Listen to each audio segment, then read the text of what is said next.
Yo, welcome to Physics with Vinay. Hi, I'm Manopal and I'm back. This is season 3, episode number 3 from the prediction series. और इस episode में I'm going to solve a very interesting question. मैंने ये सवाल community post पर भी डाला था and I was honestly not surprised to see कि सिर्फ 19% of the students got it right. तो as expected because इसमें थोड़ा सा एक subtle सा concept है, एक थोड़ा सा catch है जो most students miss out on. Right so अगर तुमने वो क्वेश्चन नहीं देखा है कम्युनिटी पोस्ट पे नहीं सॉल्व किया है so here's the question try it out pause the video try it out then take a look on the solution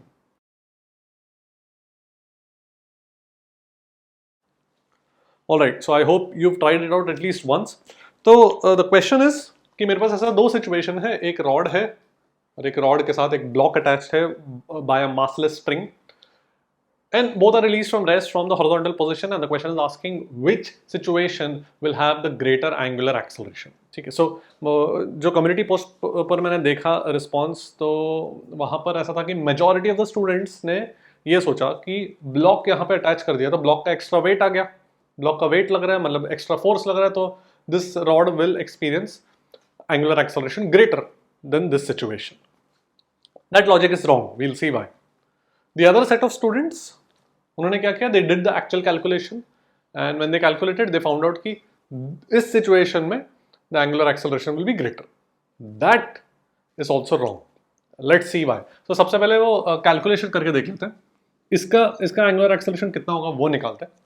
so gravity तो सेंटर ऑफ मास पे लगेगा. Let's say total length L है तो L by 2, so I can write mg L by 2 should be equal to I alpha ml square by 3 alpha. तो यहाँ से मेरे पास alpha का वैल्यू आ गया 3g by 2l. All very simple. ठीक है. Now what the second set of students did in this case B, option B में क्या किया कि इस पे यही सेम कैलकुलेशंस इस पर किया. तो लेट्स से इसका मास m है, लेट्स से इसका मास कुछ m डैश है. ठीक है. नाउ इसको मेरे क्यूट मेथड से भी कर सकते हैं by sticking this block here, but suppose you do not know the cute method so let me just do it by the standard way. तो स्टैंडर्ड वे में क्या करेंगे, यहाँ पर एक टेंशन लगेगा और इस ब्लॉक पे ऊपर टेंशन लगेगा. ठीक है. तो एक mg लग रहा है और एक टेंशन लग रहा है तो इसका एंगुलर एक्सेलरेशन कैसे लिखेंगे, t into L plus mg into L by 2 should be equal to ml square by 3 alpha. और इस ब्लॉक पे क्या लिखेंगे, m dash g minus t should be equal to m dash into acceleration. और acceleration कितना होगा इस point का, अल्फा इंटू एल. तो ब्लॉक का भी अल्फा इंटू एल. ठीक है. ऑलराइट. तो यहाँ पे मैं एक l कैंसिल कर देता हूँ और ऐड कर देता हूँ इक्वेशन, तो टेंशन एलिमिनेट हो जाएगा. तो मेरे पास देखो क्या आ जाएगा, m dash g plus mg by 2 L cancel कर दिया ऊपर एंड देन ऐड कर दिया मैंने, should be equal to this will be m l by 3 alpha plus m dash l alpha. ठीक है.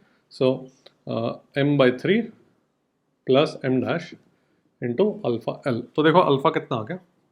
सो alpha would be this would be m dash plus m by 2 divide by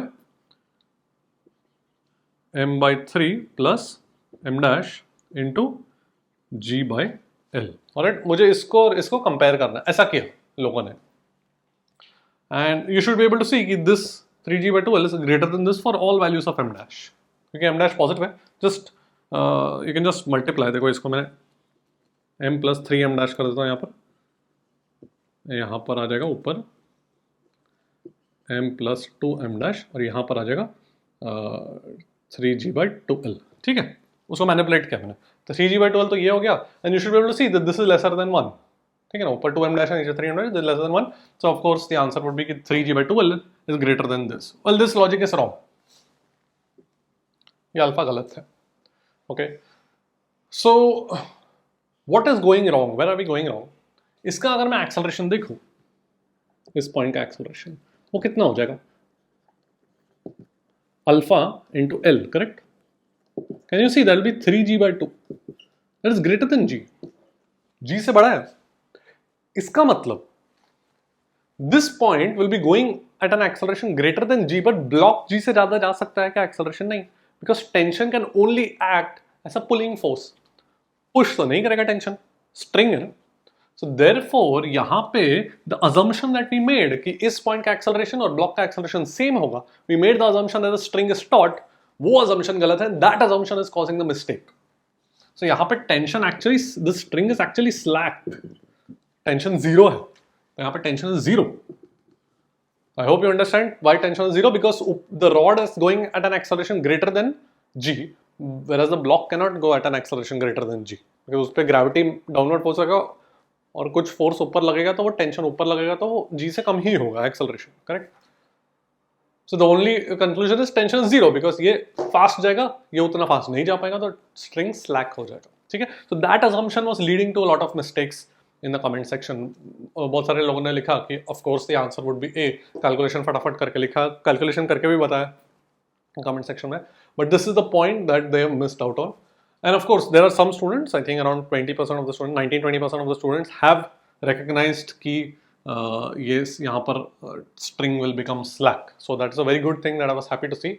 But I hope अब everyone who's watching this video is now realized कि you have to keep in mind, you have to be little careful कि ये जो assumption कर रहे हो, फटाफट calculation करते वक्त assumption कर रहे हो, वो assumption ध्यान रखना है, वो assumption क्या किया है, you have to check, ठीक है?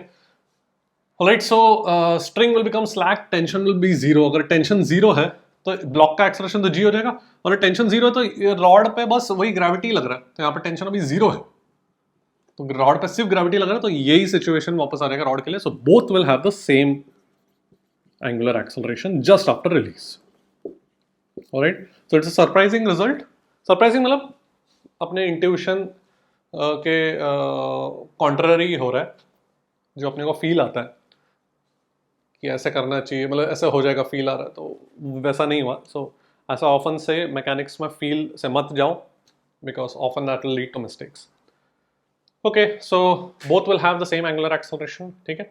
One thing that I want to just say कि when will this situation happen, मतलब ये वाला जो एनालिसिस है, हर जगह ब्लॉक को कहीं भी लगाया तो टेंशन जीरो होगा क्या, वो एक बार फटाफट चेक कर लेते हैं.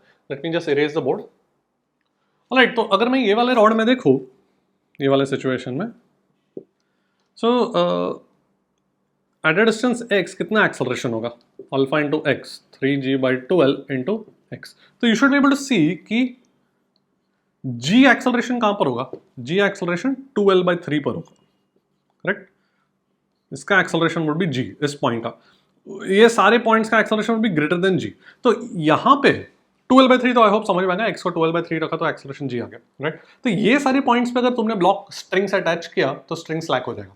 अगर तुमने यहां पे ब्लॉक अटैच किया, then of course this acceleration is lesser than g, and then the string will become taut, ठीक है.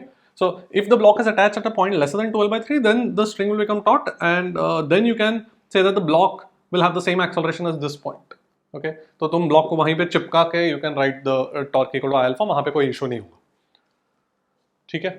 One thing, अगर मैंने रिजिड रॉड से अटैच कर दिया ब्लॉक को, this is like a rigid rod, rigid light rod. Now this point and this point can have the same acceleration.